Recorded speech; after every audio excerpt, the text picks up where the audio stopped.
জুলাই ও ছাত্র জনতার উপরে গুলি চালানো বিডিআর যখন পাহাড়ে হাতে গোনা কিছু জঙ্গির হাতে মার খায়, সেনাবাহিনীর মেজর পর্যন্ত আহত হয়, তখন আপনাকে কিছু বিষয় বুঝতে হবে। এক, এটি সামর্থ্যের দুর্বলতা নয়, বরং আদর্শিক দুর্বলতা। দুই, এই আদর্শিক দুর্বলতার অন্যতম কারণ দুর্বল নেতৃত্ব।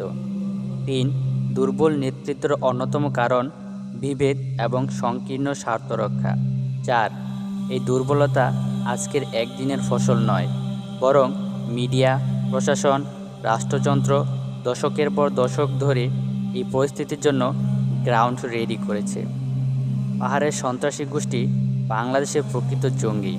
এরা ধর্ষণ করে, খুন করে, লুটপাট করে, সামরিক সদস্য অফিসারদের আহত নিহত করে, মসজিদ ধ্বংস করে, মুসলিমদের হত্যা করে ফেলে।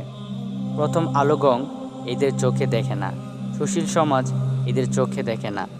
তারা ইহা বড় টিপ লাগিয়ে কে আদিবাসী তা নির্ধারণ করার কার্বন ডেটিংয়ে ব্যস্ত। লিখে নিন, এই মিডিয়া গং আমাদের দেশ এবং আমাদের স্পষ্ট শত্রু।